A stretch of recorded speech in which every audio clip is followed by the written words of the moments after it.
access into this campus. Edith Krieger-Wolf was a Chicago philanthropist whose daughters, Carol Krieger-Davidson and Marjorie Krieger-Fridstein, enjoyed rich undergraduate careers here, marred, however, by the fact of how few women held positions of scholarly authority and visibility on this campus or among its invited guests while they attended. So, the family started the foundation in 1973 to right that wrong and to expose Northwestern students and community to the expertise and vital work of women in all fields of academia, the arts, public service, and other arms of professional life. So we thank them today and always. And, dear colleagues and friends, don't you just feel better when you say Hortense Spillers? I do. When you say to yourself, did I get the blush already?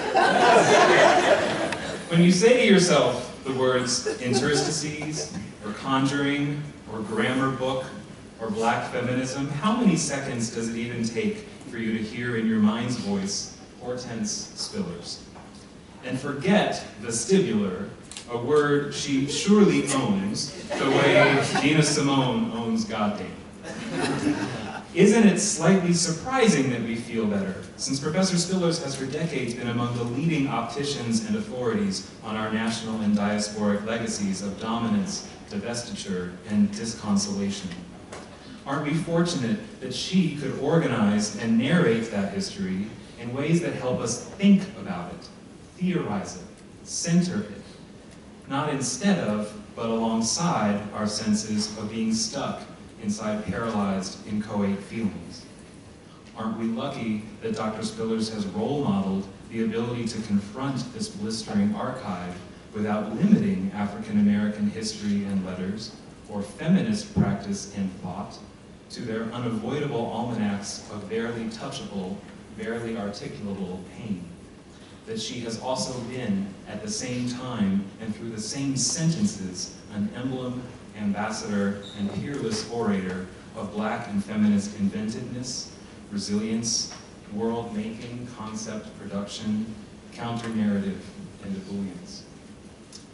All this is essential to restate, as are the key stops on her singular route through academia, the bachelor's degree from her hometown institution, the University of Memphis, the PhD from Brandeis in 1974, the subsequent faculty appointments at Haverford, Wellesley, Emory, and Cornell, and the panoply of institutions on multiple continents where she has held distinguished visiting positions before circling back to the volunteer state for her current appointments as the Gertrude Conaway Vanderbilt Professor of English at the eponymous institution, the founder and editor of the A-Line Journal of Progressive Thought, and the director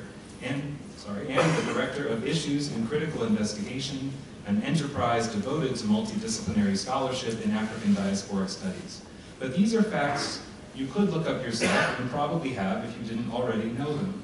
And moreover, I am loath to showcase Dr. Spillers, the duly vaunted, path-clearing, map-making intellectual, at the total expense of Hortense, the woman I know, just as audible on the page and in person as Dr. Spillers, especially because I encourage you to listen to them both today and to recognize them as, amazingly enough, the same person. So two very quick stories. First, when I was in graduate school being mentored by Hortense, one of our many circuits of exchange went like this. She would furnish me an entire densely glossed scale map of the age-old ongoing interpenetrations of race, gender, and sexuality, with an accompanying tutorial on how the intimate and the internal are always simultaneously the historical and the political, and I would teach her to use her new computer. One night, when the machine had arrived, I was explaining how to create a new document and then how to save it. As the cursor blinked, I said, just type something. I had never said that to anyone who did not then type either hello, their name, or the word something. Hortense, after a 2-second beat, wrote, "Whereas the intramural structures of psychic trauma come to describe the entire shape and contour of a people," and then looked at me as if I might have anything to contribute to this suddenly transformed confirmed scene of action, besides sit quietly while she wrote the rest of the paper that had just been parthenogenerated inside her head. Such is the 0 to 200 mile/hour velocity of Hortense's mind and writing hand. It is the only way the entire subtext of that story makes sense. That before 2003 or 2004, every Spillers essay in every special folder in each of our offices was written first in longhand, on a yellow legal pad. In those moments, Hortense was announcing something self-consciously ambitious to a larger, more durable, still expanding public than even she could have imagined, but was also journaling to herself, for herself. And it sounded like that. Which leads me right into the second story, identical in content but evocative of her vocal range, her linguistic elasticity. When she once told the 6 of us in one of her PhD seminars, "People sometimes say to me, 'Hortense, why can't you just express these ideas more simply? Why do you have to use all these difficult words?' And the answer is, because that's the version of the fucking thought that I had. And those are the words that mean what I am trying to say." The fact of that was itself inspirational to me, as was the phrasing, as was most of all the ethics it encapsulated of writing scholarship that expresses what we really do think, while driving and training ourselves to think thoughts that not only merit, but require scholastic expression, and are about things bigger than ourselves, bigger even than our immediate communities. It is by now a commonplace to stipulate that Hortense's essay titles are more inimitable and generative, and certainly more poetic than some people's articles. Formalism comes to Harlem. Faulkner adds up. Interstices, a small drama of words. All the things you could be by now if Freud's wife was your mother. I know that always gets a laugh. The permanent obliquity of an infallibly straight, or in the time of the daughters and the fathers, and of course, Mama's Baby, Papa's Navy, an American grammar book. It may be less well known that an earlier Hortense in Memphis had always planned to be a fiction writer, aspiring, as she has said, to write prose that sounded how Gwendolyn Brooks's poems sound. And she has, of course, achieved exactly this, by an all too characteristically alternate route, which accounts for the remarkable fact that an entire amazing book of poems, Alexis Pauline Gumbs's Spill, launches every one of its verses from a line of Dr. Spillers' work, and itself functions beautifully as a scholarly monograph. It explains the hypnotic pull, the almost multi-mediated effect of reading and rereading an essay cum epic poem like Mama's Baby, which abounds in plot lines, but here are 3 of them. In one, the Black feminist scholar summons all of us into her calculus classroom and writes with one hand her elegant formulas on a board that will never be wiped. Blackness does not equal gender. Heteropatriarchy if and only if whiteness. With another hand, the same woman uses a palette of language that only she seems to possess, painting an endlessly intricate, wall-sized canvas derived from those formulas in the thick, impassioned, Van Goghian impasto of her words. And all that while, as she brushes and calculates and proves, making a huge collective history and her own idiosyncratic thinking mind equally present to her reader, she must also have been singing, because there's still a giant, permanent dent in the Moynihan report where she dropped her mic on it. The occasion of Hortense's visit today, and of her talk, To the Bone, Speculations on the Problem of Touch, allows us to hear some of her more recent ideas, not as awed or passive listeners, but as what she has always asked her audience to be, co-participatory, imaginatively invested, percolating with questions, with the energy and integrity to work as hard in our own ways, in our own voices, as she does in hers. It's worth restating what can get lost in that roll call of essay titles, which is that they did not arrive to us between 2 solo-authored covers until, via the University of Chicago Press, she at last issued her greatest hits album, Black, White, and in Color, Essays on American Literature and Culture, in 2003. While that manner of Hortense's career building cannot be duplicated under current structures, the spirit of it can. Her thoughts were not produced to fill a tenure book or any other obligatory genre or function within a pre-built professional or ideological apparatus.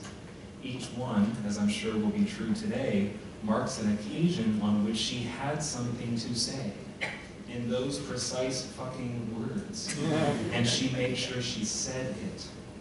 That's why she's still mentoring graduate students so actively, inaugurating institutes and publishing platforms, flying around the world to give talks when she could easily have opted out by now.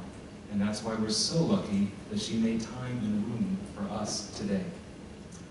I have unpayable personal debts to this woman who almost single-handedly kept me in this profession, and without whom I literally would not work in this institution. I know many of you have debts at least as keen, if not more so, to this scholar, activist, storyteller. This one-time DJ, that's true, in whose remix of American literature, history, and thought we are all still living. We may not be all the things we could or should be by now, but Hortense Spillers is our collective mentor, but she's helped us get pretty far. And in my case and many others, so much of who we are and what we do is because of who she is, what she does and has done.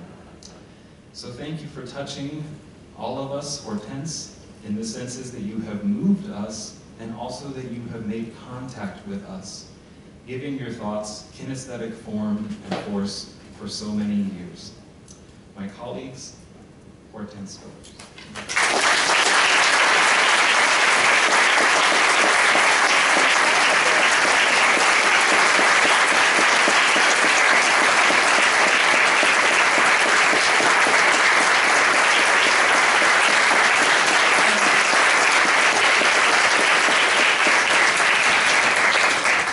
Goodness, how do you follow that? You know, I feel like saying, let's just go home now. That's one of the most exquisite and generous introductions I have ever heard in my life. That was really quite amazing. I certainly appreciate it. Thank you so much for coming out today. It's a great pleasure to be here and to see all of you. I want to thank the Gender Studies program, Nick and other people who might have had something to do with my coming here. I think I was here some years ago, but it's been a while. So it's a great pleasure to be back. You could have been a number of places on this cold November day. So I will do my best to reward your decision to come here by making this as short. And so we can all go and have a bite to eat and a bit of wine. Okay, the question of touch. To be at hand without mediation or interference might be considered the gateway to the most intimate experience and exchange of mutuality between subjects. Or taken as a fundamental element of the absence of self-ownership. In the latter instance, it defines at once the single most terrifying personal and ontological feature of slavery's regimes across the long ages. Yet touch for some 20th century critics, notably poet Audre Lorde, reverts to the realm of the erotic as it does in Toni Morrison's Beloved, which deploys the contradictory valences of the haptic on either side of the emancipatory project. This inquiry attempts to enter this formidable paradox, which unfolds a troubled intersubjective legacy, perhaps troubled, to the extent that one of these valences is not walled off from the other, but haunts it, shadows it, as the twin possibility. My own interest in the question of touch has been touched off, let's say, by an ongoing inquiry into the status of enslaved women in the revolutionary era of the 18th century, specifically two sites in the Americas, Saint-Domingue, Haiti, and colonial North America en route to the United States of America. And these regimes of change in light of the birth of the modern French state, or in short, in light of the French Revolution. I regard this period as an especially fertile regime of investigation precisely because we encountered there the paradox of slavery and the freedom initiatives running parallel. Perhaps it could be said that there is no paradox here at all, as a thinker like Denise de Silva might put it, but the unfolding of a complementary social logic insofar as slavery defines freedom of this Western period that David Bryan Davis characterizes as the problem of slavery. In any case, I am interested in the simultaneity or the doubleness of slavery and its particular impact on African women caught in the nets of slavery at the time that colonialists across the Americas are entangled in the coils of revolution.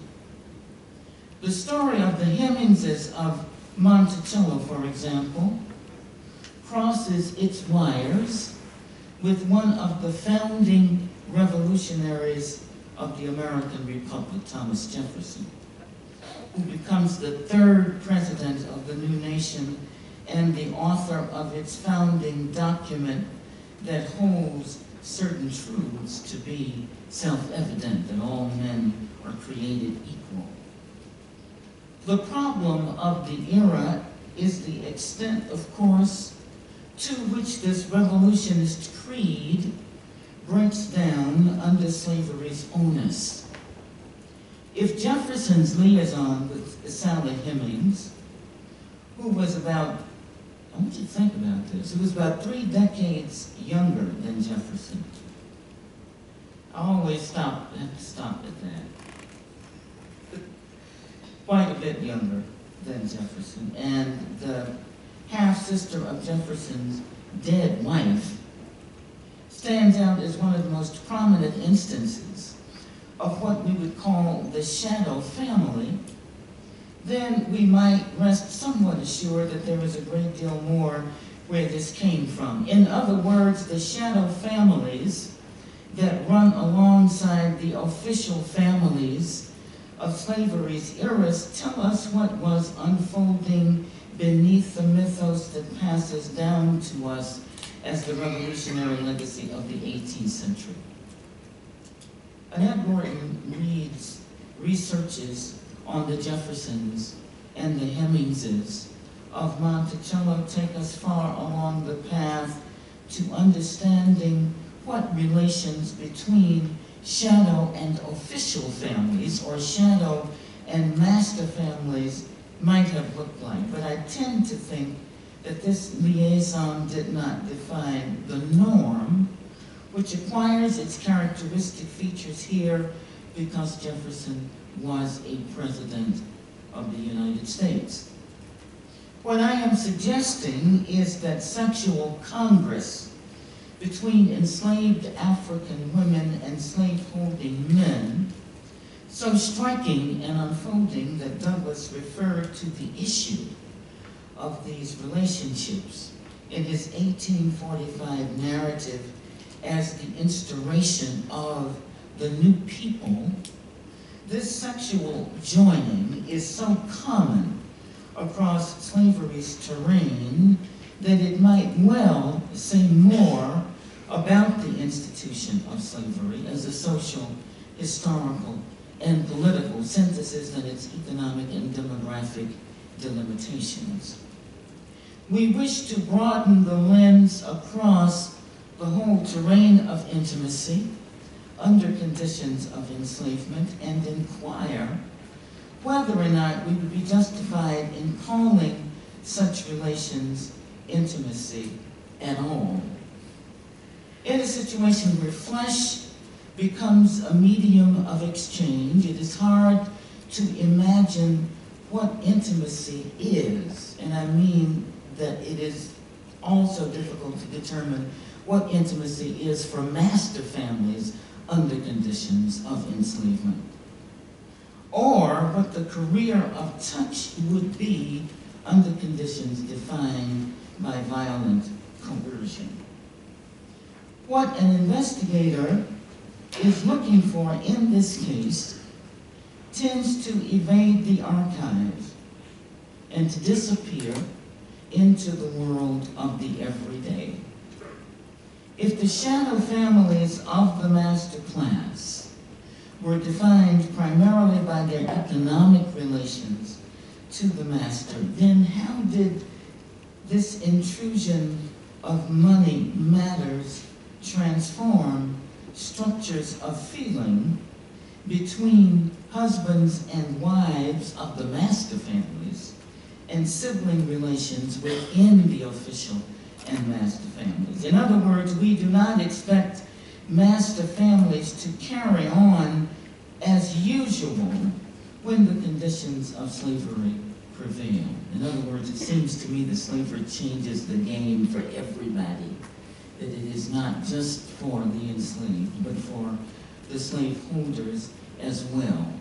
So it is within this social calculus that I am attempting to insinuate myself in trying to imagine what it felt like, or what it must have felt like to have been manhandled. This must be some of the prevailing logic in Morrison's Beloved, as characters from just across the line, in this case, the Ohio River, which demarcated in the antebellum period of the United States, slave states from free states, are learning to distinguish between touch when it is curative, healing, erotic, restorative, and touch when it is a violation of the boundaries of ego of the enslaved that were not yet accorded egoistic status, or in brief, subjecthood, subjectivity. Baby Suggs' sermons in the woods are an effort to reacquaint the former enslaved with parts of the body. Something so simple and elegant as the hands, because there in slavery, she intones, they did not love your hands. What we would regard as bodily gestures that do not require a great deal of thought become for Morrison's dramatis personae passages to be negotiated across a corporeal surface. Sethers bearing her back to Paul D. long years after a scar in the shape of a choke cherry tree has been sculpted into it after repeated whippings.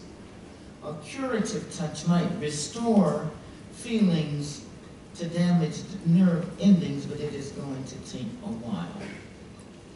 If proximity between members of the master class and the enslaved ensured neither intimacy nor protection in the social order, if sexual partners and their children could be sold off and shadow families assert no claims to the human dignity of the legitimate family and material security of the legitimate family, and feelings of love and sentiment shown to be unstable does this mean that slavery across the Americas ruptures ties of kinship and filiation so completely that the 18th century demolishes what Constance Classen, in the deepest sense of cultural history of touch, calls a tactile cosmology?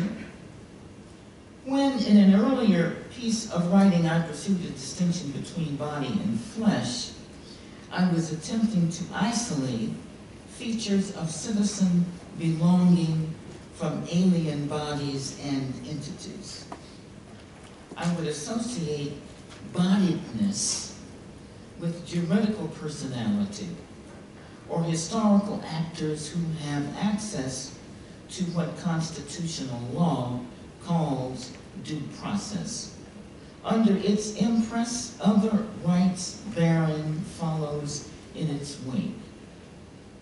Flesh contrarily describes an alien entity, a more or less expendable figure whose sacrifice or murder will not touch off violent reprisal. Not only does the alien, by race, language, culture, or custom, not have access to the protocols of due process, but perhaps its most poignant determination is the extent to which such a body cannot prevent or ward off another's touch. For me, the single most powerful evidence of the loss of freedom, or the constitution of unfreedom, is the fact that a body might be made to lose its integrity and may be invaded or entered by coercive force. What is associated with intimacy can, under the right circumstances, rob the haptic of its ability to heal, to bind, to cure. In that regard, the haptic here is not unlike the formicon. In the proper dosage, the formicon makes a body well. In the improper dosage, it does the exact opposite. Does this mean that at its core, touch is charged with ambivalence because we think of it in its paradoxical or contradictory character? In addition to historiographical accounts of human beings who are, let's say, ready to hand, to whom access is immediate, uninterrupted, unmediated, there are fictional instances that vex one's thinking because touch in these cases marks a change of direction in the trajectory of the plot line, but it also inscribes the place or point at which the stakes of a fiction are either revealed or reinforced as an inevitable, often fatal closure or insistence. Two novels come to mind as test cases to think with about the problem of touch and speculations on the problematic, and I want to talk just briefly about these two. William Faulkner's Absalom, 1936, and Paul Marshall. And if you don't know Paul Marshall, I'm sure everybody in here knows Paul Marshall, right? If you don't, go right out. And as soon as you go right out, as soon as this talk is over, and bye. Chosen Place, Timeless People, 1969. So, Paul Marshall is a celebrated Asian American novelist, and this novel, Chosen Place, Timeless People, is, in my view, one of the great novels of the 20th century, and one of the most underread novels of the 20th century. In both of these fictional instances, touch directly conveys the meaning, the subjective value of sensory impressions across two surfaces, touching between two characters. In both instances, the touch involves cross-racial contact, and in one instance, heterosexual cross-gender.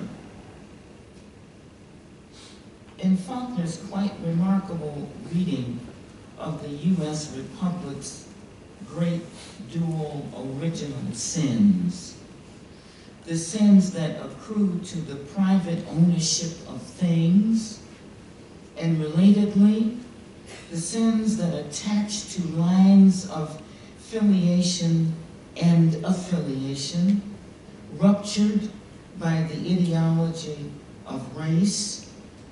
Race is crucial to both outlines because the purchase of land that an early European ancestor effects from Ikimotube, as described by Ike McCaslin in The Bear, involved an exchange between a Native American chief and a European white ancestor. We remember that Faulkner's Compson ideology, added to Faulkner's 1929 Sound and Fury when Malcolm Cowley publishes his Portable Faulkner in 1946, begins with the Native American figure, or begins with the evocation of the Native American figure, Ikimotube, then proceeds to the European ancestral line by way of the Scotch-Irish Compson males. It is not an accident that this post-war supplement to the Sound and the Fury, with the names of the novel's black characters, beginning with the matriarch Dilsey Gibson, because the autochthonous American, the European American, and the African American embody the principal dramatic persons of Faulkner's stirring national dramas. The land was not Ikimotube's to sell, nor were Dilsey's ancestors the proper subject of exchange. And the punishment for these crimes is nothing short of a kind of apocalypse, in which case the Compson and Sutpen lines are summarily destroyed with far-reaching consequences. Rosa Coldfield, daughter of Elihu, sister of Ellen, who marries Thomas Sutpen, is one of Faulkner's spinsters, a local Jefferson poet in Absalom, and perhaps the most vivid of Faulknerian instances of races, obscene powers of sensual destruction signaled by Rosa's response to touch. As the aunt of Ellen Sutpen's official children, Henry and Judith, Rosa is also the fictional, what is this word here? It's auntie, but I really need to say it proper, right? Fictional aunt. I wrote down auntie, then I thought, you read Northwestern, so you guys say that.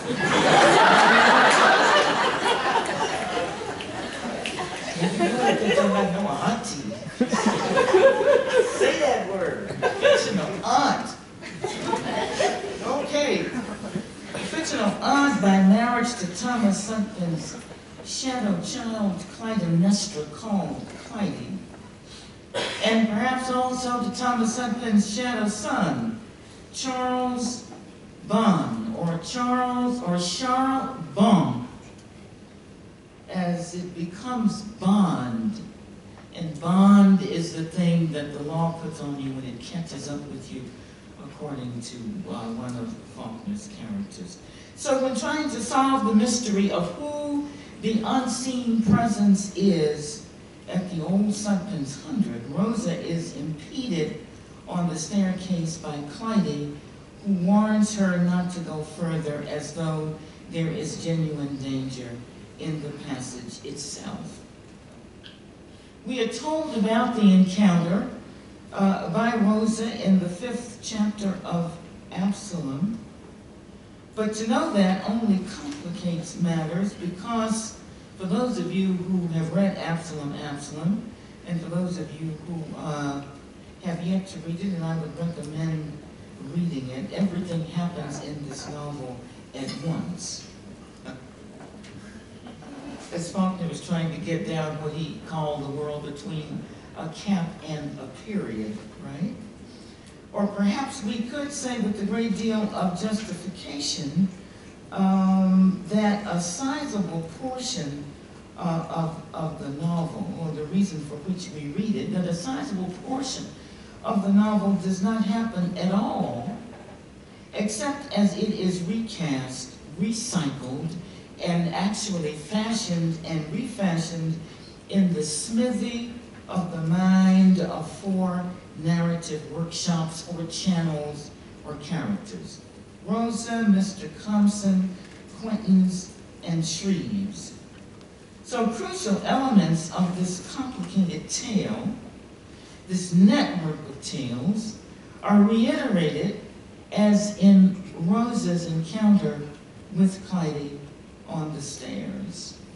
Told once by Rosa herself, reiterated in a different register by Shreve McCannon or Shreve McKenzie. I just have to stop. I have to tell you this.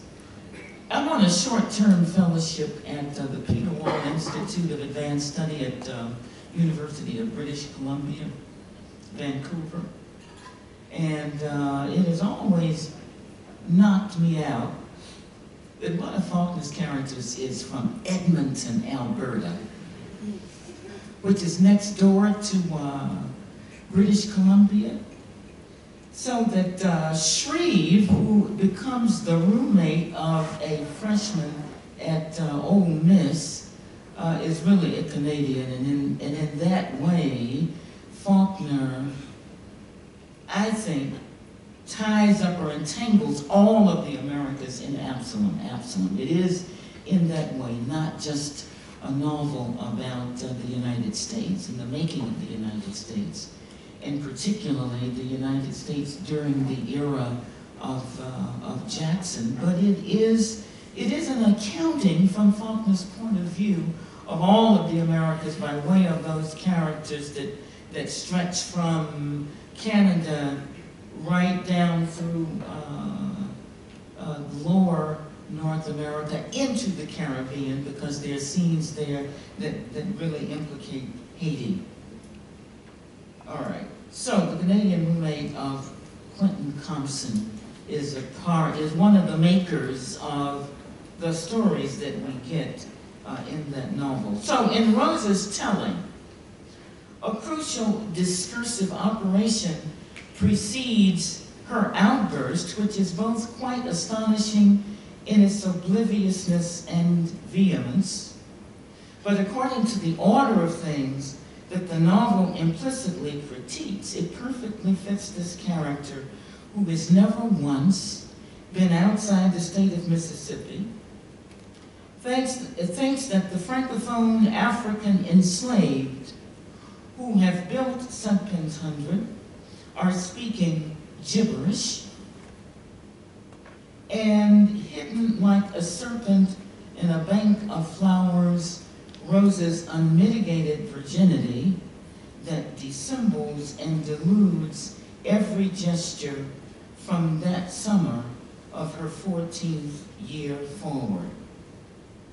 That Rosa would say to Clyde, "Take your hands off me, nigga," is pure racist, hierarchical, phallocentric, epistemic violence that stops the blood, because Rosa has just said what is for her deeply insightful, and it is this: there is something in the touch of flesh which abrogates, cuts sharp and straight across the devious channels of decorous ordering, which enemies as well as lovers know, because it makes them both touch and touch of that which is the citadel of the central I am's private own. The touch Flesh with flesh embodies, quote, the fall of all the eggshell shibboleths of caste and color too. Linda Kaufman, in her study, Discourses of Desire, notes the Lacanian threefold character of subjectivity that is expressed in the symbolic, the imaginary, and real psychic formations of the one.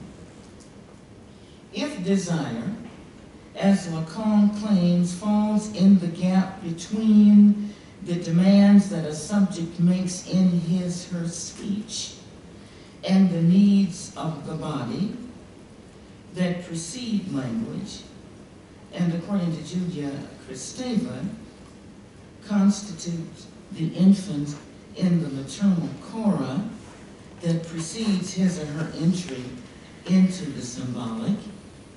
If desire might be described this way, then desire is the halfway house between the primal history of one's own ontology and thus the impossible to articulate journey that is marked by one's becoming. In other words, desire demarcates both the beginning of yearning and the veil of silence that is thrown over it as I mature into the consciousness of shame, or the objectifying that a body undergoes when it becomes self-aware.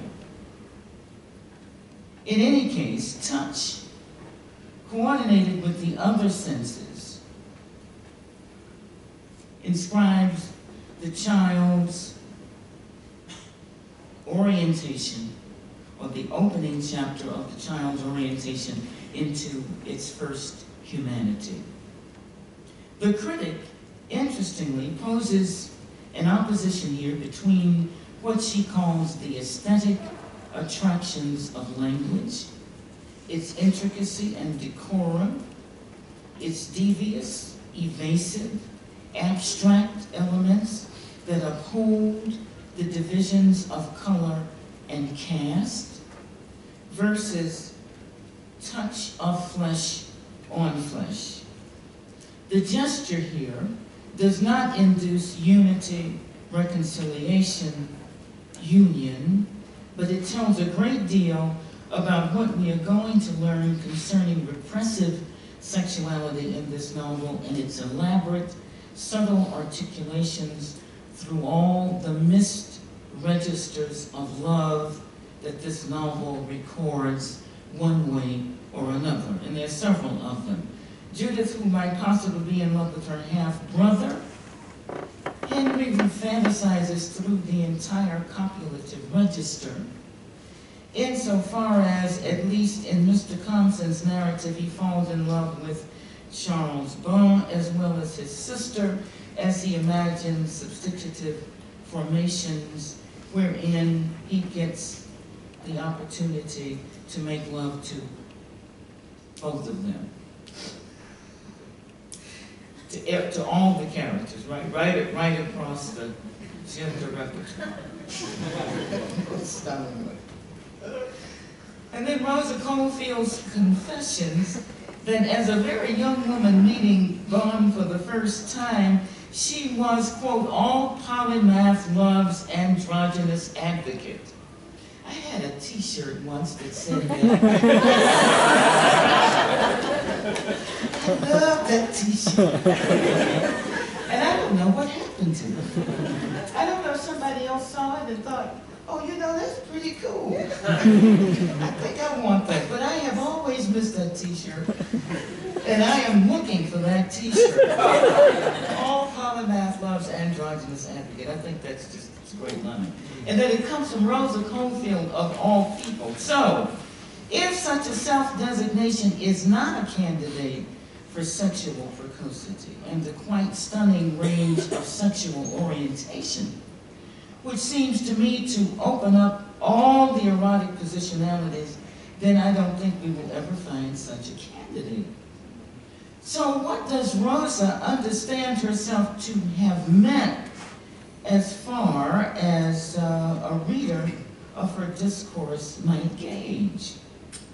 A polymath qualifies as one who would know widely, while androgynous carries simultaneously within it implications of male and female morphological features. I take it that androgen is of a sexual indeterminacy. There is, then it seems to me, an epistemology of the closet escaping the censor in Faulknerian clouds of obscurity, unfolding before unsuspecting American eyes in the world of the Depression era. Remember, this novel is 1936 when he writes this character, and some 6 decades before Eve Sedgwick gave us a name for it. Rose's response to the touch of Clyde joins a category of discursive alignments that encompasses the polymath passage so that together they sign the mixed integrity of the character's embodiment, which touch has illuminated.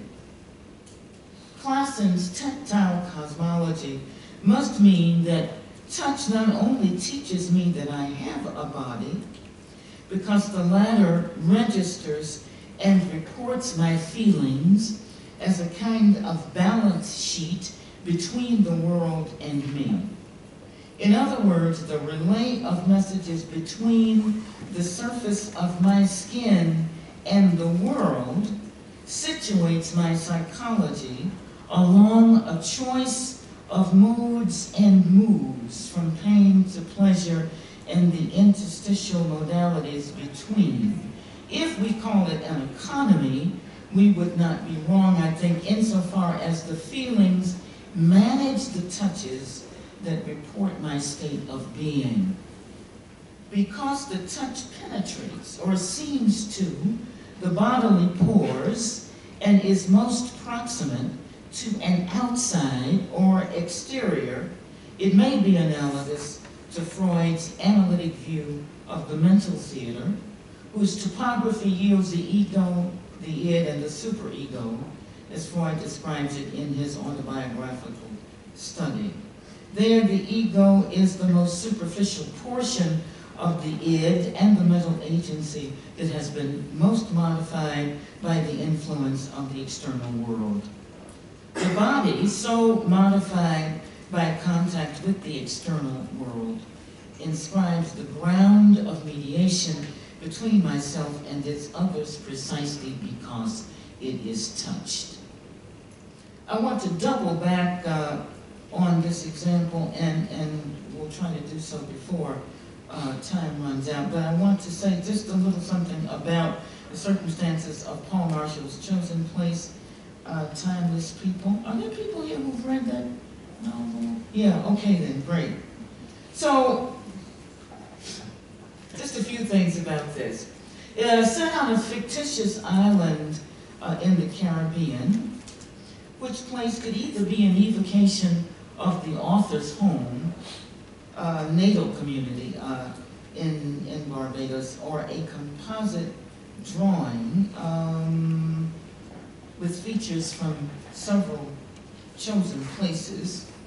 This exquisitely crafted novel is published at the end of the first full decade of black rule across the Caribbean, across the sub-Saharan African continent, and in the Caribbean primarily, among them the Anglophone former colonized communities that include Jamaica, Trinidad, Tobago, Barbados. The dilemma of the novel, or I should say the dilemma that the novel highlights, is the extent to which the post-colonial powers of black rule actually look like, behave like, the departed regimes of domination that once yielded or once wielded the prerogatives for decades. The picture is complicated by an intricate architectonics that poses desire and deceit as powerful and compelling motivation in an unsentimental reading of cross-racial exchange. When a team of white and Jewish anthropologists land on Bourne Hills, what unfolds as a result is, to my mind, one of the most impressive acts of novel making in the last half of the 20th century. Isolating a strand of it will provide another instance of the ineluctable forcefulness of the haptic. The wealthy wife, Harriet Amron, of Jewish anthropologist Saul Amron, travels with her husband to this Caribbean site with every intention to assist him and other members of the Center for Applied Social Research to save Bourne Hills society by rescuing it from its poverty and perhaps from its blackness.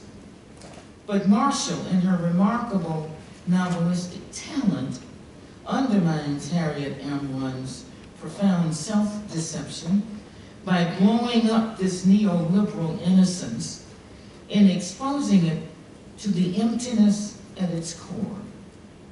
Harriet Amron, as the heiress of mainline Philadelphia's fictitious shipping fortune, has access to considerable resources, but the latter turns out to be inadequate. With his bespoke suits by Savile Row, Lyle Hudson would have to be one of the most successfully embodied characters ever created by an African-American writer. And he shows all the pleasures that this author took in narrative nastiness, I would say. He is an apparition fit for Frantz Fanon in the latter's contemptuous evocation of neo-colonial leadership at the hands of independence or post-independence black rulers in the sites that I named. So Hudson, in his unflappable success, his unscrupulous response to notions of a black commonweal as a local political figure, and his infinite loathing of other black characters inscribes a perfect choreography of betrayal. He is exactly what the revolution in ironical Boomerang did not intend to produce. Under the auspices of Carnival, when for a moment all the barriers of class and caste and propriety simply collapse, Harriet Amron and Lyle Hudson, who have met before, cross paths again. This time, though, Harriet Amron's white liberal sense of charity toward black folk is severely checked, or I should say, whatever subtends these intentions to appropriate and consume by the very gestures of acceptance and tolerance are brought out as acts of epistemic violence, of power and knowledge, as the projects and institutions of Western anthropology. The saviors of Bourne Hills drop down savage boom on the long-suffering heads of the Gwynns and the Stingers who belong to the novel's class of exploited laborers in the cane industry. When Lyle Hudson touches Harriet Amron early on in the novel in what he supposes is a kind of invitation to seduction, it is a gesture that is going to mature across the course of the novel and will penetrate to the bone much later. And what it leads Harriet Amron to discover about herself is that she can no longer deny that she despises the humanity in front of her whose benefactress she has attempted to become. So in both the Faulknerian instance and the Marshall instance, the interlocution that is affected between parties conduces to violence. In Rosa's case, Rosa knocks Clyde down with a vicious blow to her body. In the case of Harriet Amron, the touch sends her into a vertigo of nausea and self-revulsion that may well signal the inner darkness that will lead to her suicide. As we might imagine, each of the senses has generated a cultural history. As the visual, in its intimate association with knowledge and power, is everywhere visible and primary in the social logics of our economies of relation. Male gaze, for example, is one such theoretical formulation that feminist thinking has evinced in the latter's engagement with patriarchal institutions and practices.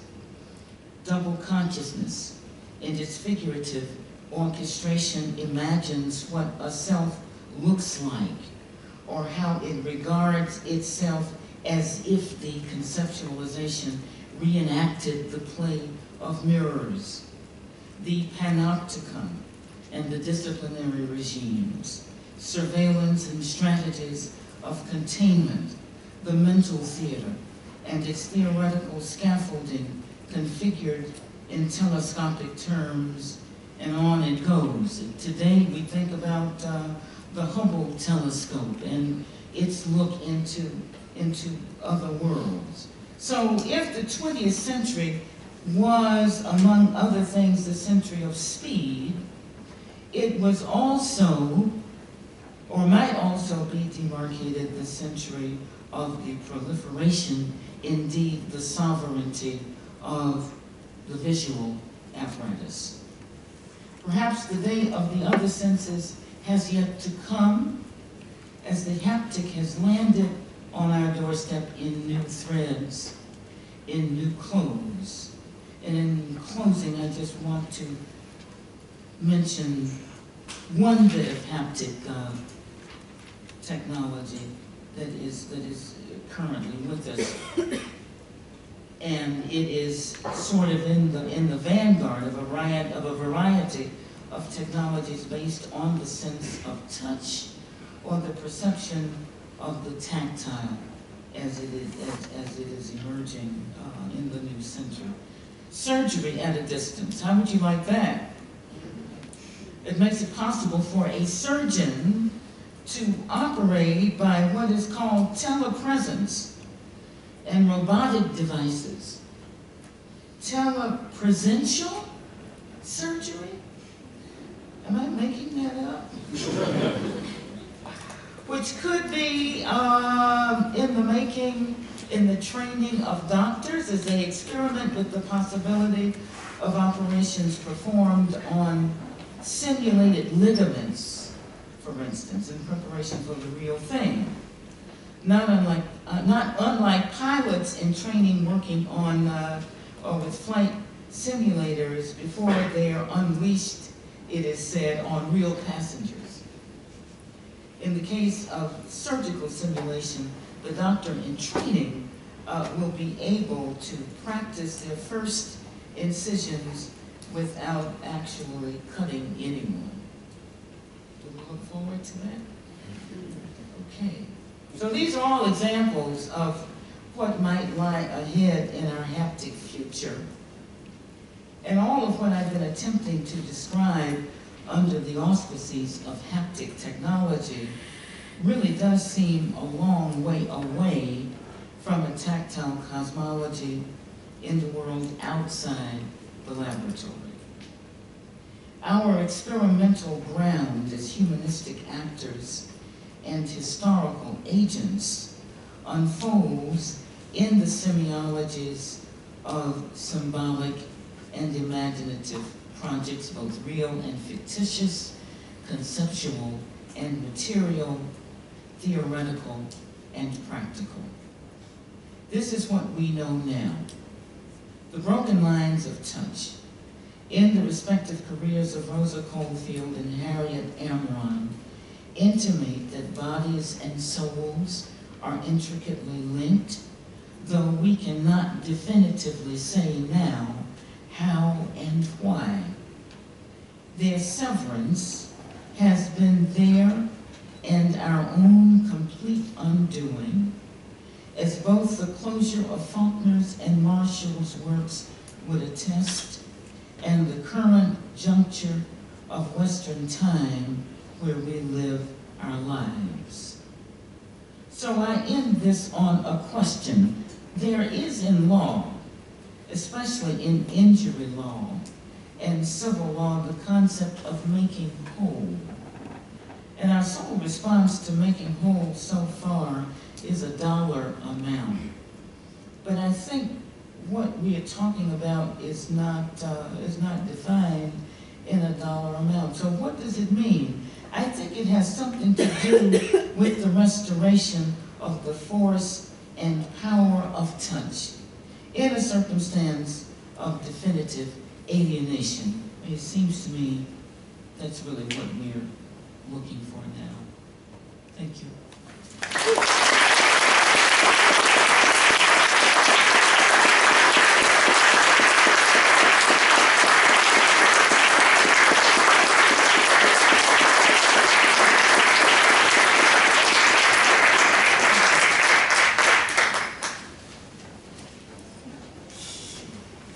So we do have time for comments. Do we have a mic, it looks like? Yeah, I don't know where I'm. Usher, where you are.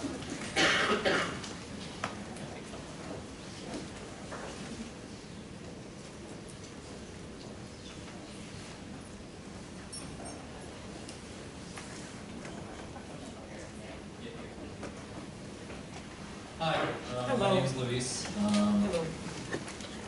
My question is just like a bit more of like clarity on just like your ideas of like knowledge production and like how that looks like within like the settler colonial world, or like in the United States, I guess. Is that like, is there such a thing as like a good knowledge, or is there such a thing as like, or how do you define like bad knowledge, I guess? Yeah, I was thinking about knowledge production in relationship to the visual in particular.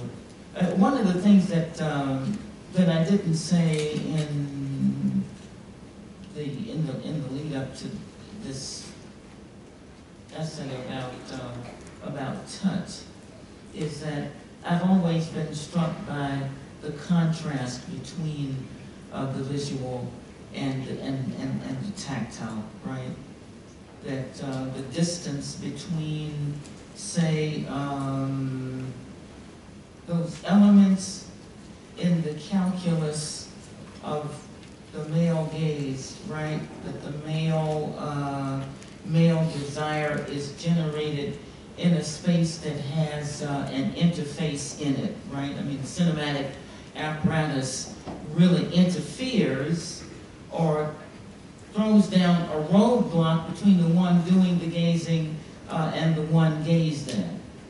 That's a very different thing from the tactile, and in the case that in the cases that I'm looking at where people are taken captive, one is directly under the influence of the captivity of another. The differences between those two senses, how one abstracts and the other one is more direct, is really where my thinking on this begins. I was really trying to take the next step after thinking about it in those terms. So that's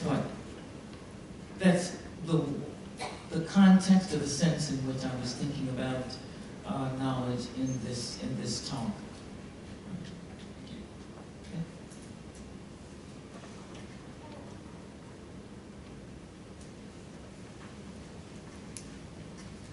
Hello. Thank you for this wonderful evening. I'm really interested in the term shadow that you used, for example, in shadow families. Mm-hmm. I've heard that term used in other circumstances, and I was wondering if you could elaborate on the history of of the use of that term, if it's something that you've developed, or if it has been used historically or in other scholarship. Yeah. You know, I'm not sure about that. I need to find that out. I don't think, I think it was coined before I picked it up, but it would be very interesting for me to find out exactly under what circumstances the term was first used. Are you familiar with it? I think you did mention in your question that there are other circumstances in which you're familiar with it. Could you talk a little bit about that? I'd love to. The only circumstance that I have heard it used for was this summer. I was visiting a plantation home museum in Georgia, and there were companion children that were meant to play with the master's children and sleep in their beds with them so that they would never be alone. And these were enslaved children, and they were called the master's children's shadows. So that's the only other context. I see. Yeah. I wish I could answer that question more definitively, but I am not. I'm not sure about the history, or I'm not familiar with it. But it's something that I need to know. That's a very good instance there, though, of the shadow. And what it is suggesting is, you would think that it is suggesting intimacy between members of one enclave and members of another. But I have seen arguments that suggest that servants were proximate to masters, that the enslaved were proximate to their owners, but not intimate with them. And that knocked me out. I kind of closed the book and said, I need a drink. You gotta be kidding me. So what that did was really throw in crisis my entire understanding of the entire vocabulary of our sentimental education that we have inherited from the generations. And the next thing that happened was that I decided that the master's relationship to his official wife had to have been diseased. That there's no way in the world you can get love out of that. And I would even say, I'd go so far as to say, that if you were a mistress on one of those plantations and you observed what the person to whom you were married was doing to other human beings, that should have been a wake-up call to head for exits somewhere. So what that's done to me, or what that's done to my understanding of slavery is change the entire calculus, right? So that when we treat slavery or think about slavery, we now have to think about its overall social economy, right? Because that messes up your sense of the intimate, of love, of sentiment, of empathy, right across the board. So yeah, those are good examples of the shadowness.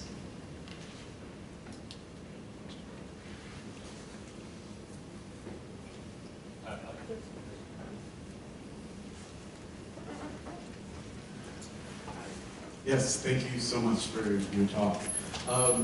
So what you did wonderfully is kind of reveal this, the violent, economy and history of touch and the haptic and the dangers of intimacy. And I was wondering, especially since you ended on a sort of future-looking, is there a different economy of touch in our sort of racialized and gendered presence that could be more liberatory? Can open up a different type of political relation, or is touch going to be eviscerated in violence for us in this post slavery era. Thank you for that. Don't I know you? Yes, you do. I was kind of hoping you'd remember me, but I I do. I said, yeah, I know that man. Yeah. You know, I think we are in an especially dangerous time, not just politically, which includes everything when you say the political. But I think we are in danger from the point of view of our, how do I want to put it? I mean, our own tactile relations. And this is what I'm saying. I think the sovereignty of the technological has made us forget the use of our senses and how that affects our sensuality, how it really is a source of dangerous knowledge. And having lost a source of dangerous knowledge, we are therefore, I think, becoming ignorant, which means that we are becoming unself-aware, if that makes sense. And I will give you examples of what I'm talking about. I really try not to be, what is that, a Luddite? Yeah, or a troglodyte, you know? I mean, I try to keep up with the age I'm in, but there's certain features of our age that really disturb me. Perhaps they disturb you. People crossing the street, our university streets, not looking up when a car is coming. They just stay right there on the screen. And it's like, man, your butt ain't got no bumpers on it. Just never put the screen down. It's like, what is that? Or you meet somebody on the street and you want to ask them a question, but they don't even see you because, you know, they're those, what do you call those things, earbuds in their ear. They can't hear you, they can't see you. I think something is wrong with that. Or what was described to me once that I can't get over. People in an audience at the Met. Here's the Met on the stage, Aida. And those of you who know that opera know that Aida's got all kind of stuff in it. Elephants and soldiers and priests and tombs and dying lovers and fame, beautiful arias and all of that, right? The people who are sitting in the audience, a couple of people sitting in the audience, looking at the opera on their phones. Did you believe that? Yeah. Yeah. So I think what I'm saying is that the immediacy of contact seems to me to break down in a circumstance like that. And I think that's what our senses do. I mean, they alert us to our aliveness and that of others. And if you stop feeling that, it seems to me that's where fascism comes from. I mean, it comes precisely out of the forgetting of empathetic possibility. And that means that if you can no longer touch and be touched, then you have lost some significant feature that keeps you in a kind of human balance. And so that's what I'm really worried about. That this other human that's emerging is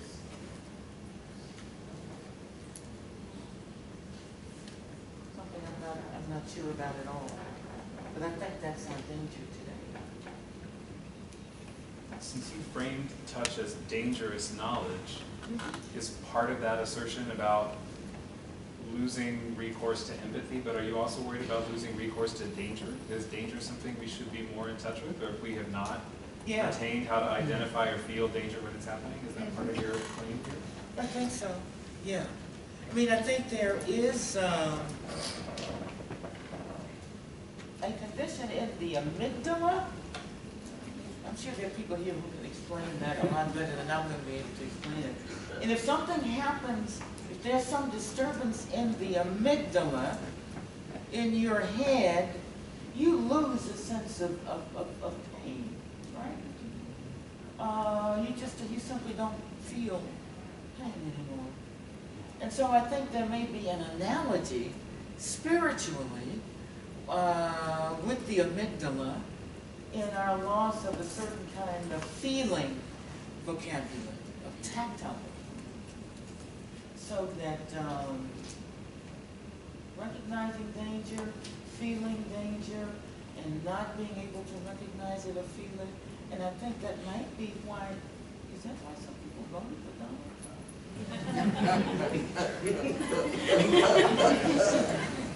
I'm always looking for reasons why. Why we do that. And so I said, oh, okay, well, is that somebody who forgot what pain is like? Or never knew what it was? I mean, those of us who were not enslaved can't speak to that particular kind of pain. What we can speak to is historical understanding and a historical knowing that is sympathetically and empathetically aware. And that's what I think dangerous knowledge leads us to have. How could 51% of the women in the country, white women vote for that, for Donald Trump? What is that about? So I've been quite stunned in the world since 2016, trying to explain these things. And I think it has something to do with forgetfulness, or not having known, or not having understood, or not taking seriously, and not something in the background that is in fact a poltergeist, knocking under the table, warning. And our senses help to do that. All of them. So that's,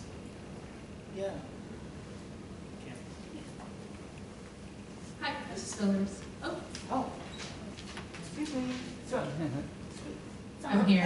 I'm in front of you.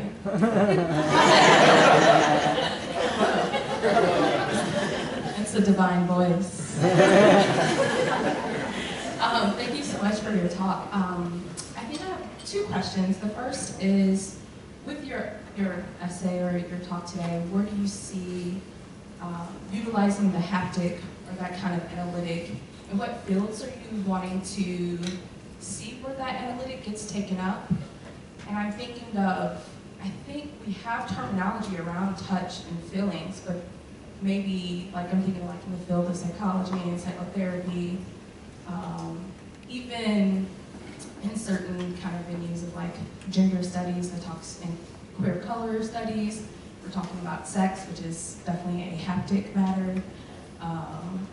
So yeah, I was trying to thinking like, where do you want that kind of vocabulary to be taken where you don't see it being taken up? The second question is, do you think our current crisis is just a continuation of a crisis that has already been ongoing? Because you mentioned in your lecture we've had the mind-body split, and that seems like one of the mind-body split, or is it the mind-soul? Okay. Or is it the body-soul? This is one kind of binary. Yeah. But how that already gets us in trouble for centuries about this kind of splitting that we have from sensations and thoughts as we think, as like abstraction in the mind is something that's been prioritized. So maybe like the crisis, this is probably pessimistic, but maybe the crisis isn't so unique necessarily to the situation that we are in now, but it's something that we've been struggling with since maybe like Western cosmology existed? Those are really good questions. I'm not sure that I can, I'm not sure what to do with them, especially the first one that you asked about the future, right? What do I want to see elaborated or developed? I think the answer to, or one way to think about your question may be this. I think there is no direct way to get back to the feelings or the question of touch unless we go through the door of humanistic study. I think I'm thinking about a refashioned humanistic studies that has been taken over or misdirected or redirected in a world that looks to technology as the new gods. So I think we're really talking about the rediscovery of what the humanities can do, including its vocabulary, its diction, its presumption. I mean, I think we're talking about going back to a place that we might know for the first time because we go back to it now with different tools, a different understanding of racialized perception, for instance, of racialized subjects, of different gendered subjects and so forth. So it seems to me that what we are in line for is a retooled humanistic look. Right? I mean, I really think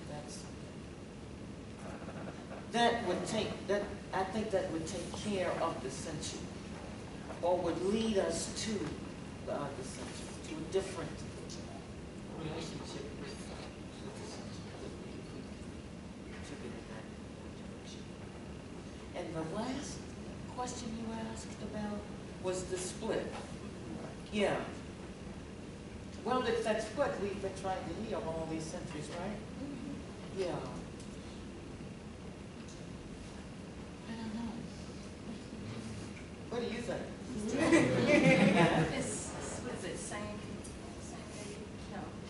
shit, different day? The same. Same shit, different day. Same shit, different day. Yeah. But it's not nuanced, but it's similar.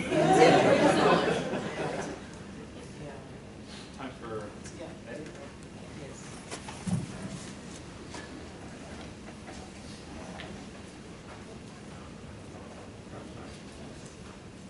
Yeah, sure.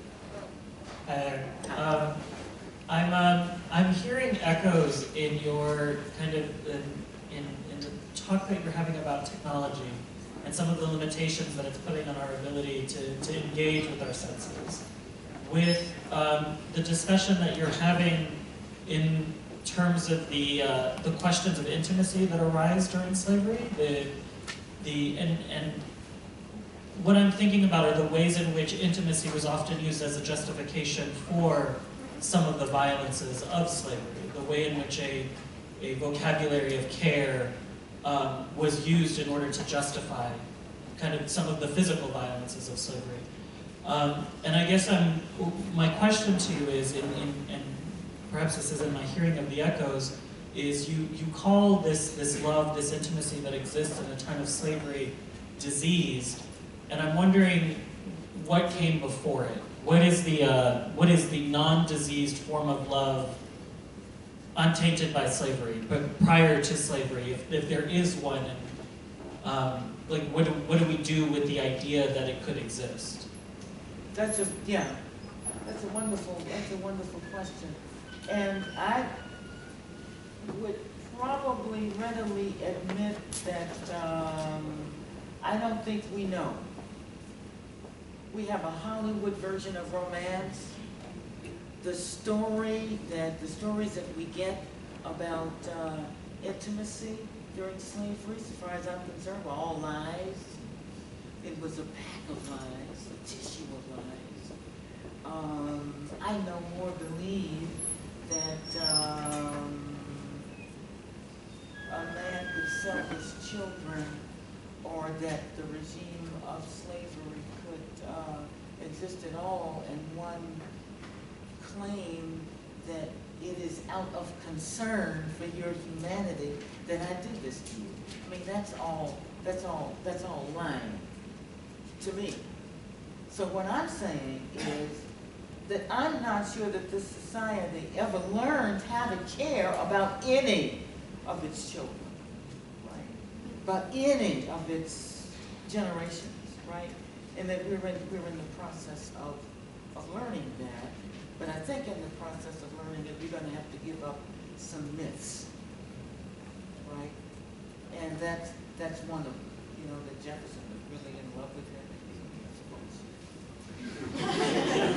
Those masters really love those women, I suppose. And that, you know, they snuck around and they gave some of them money and family and that's bullshit. I mean, all of it is just crap. That doesn't interest me anymore to hear about, because it just seems to me that it's a hypocrisy that I think we never got over. So that Jefferson really is the father of the country, if you know what I mean. He is indeed. And we need to talk about that. Thought I might see one more.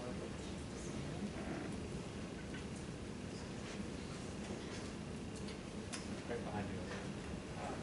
This will be the last question.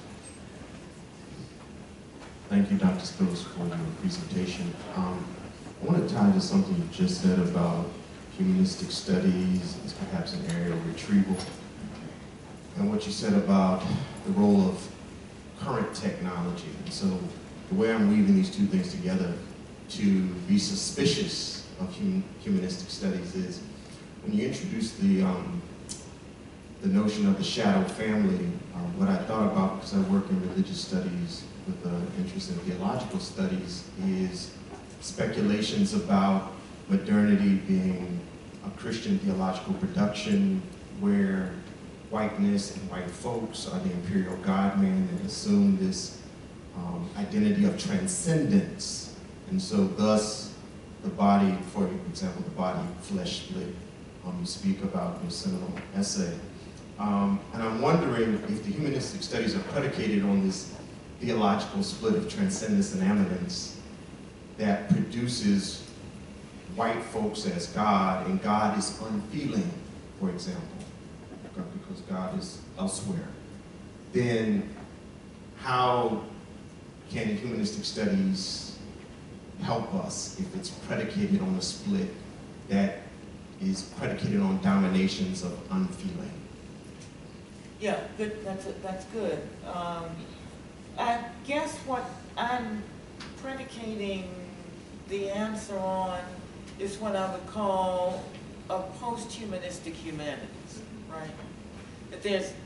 That the humanities that we would try and refashion or discover today cannot take place without the very critique that you just articulated there, right?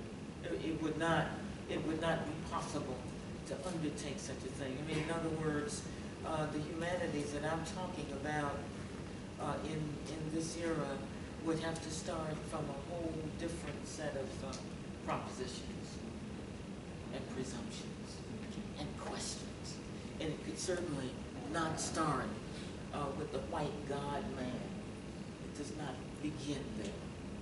And it doesn't begin there because a systematic critique over the last 3 or 4 decades of humanistic study has made it impossible to begin there. So that all the post-60s epistemologies or object lessons have come together to give us what I would consider the foundations for a new start and a new conversation with our institutions. that have become very powerful anti-intellectual, in love with ratings and rankings and hierarchy and all of that. And we don't do much about it. Where our institutions are and what our institutional life is like. And that the people who determine who we are and how much we are worth are really people who don't have much respect for what we do. So maybe it's time for us to start, maybe that's where this whole humanistic thing starts up again. Right? That people have tenure for a reason.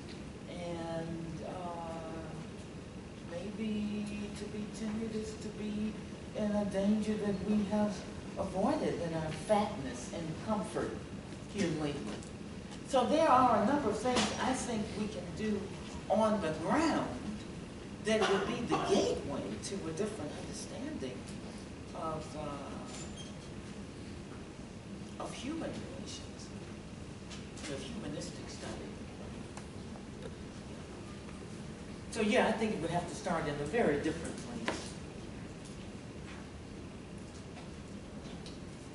Conversation will be able to continue because I'm happy to remind you, if you didn't know, that there is a reception right to your left as you leave any of these doors. Please stick around. If you believed somehow you were not in Hortense's death when the evening began, you're in it now. Please join me in thanking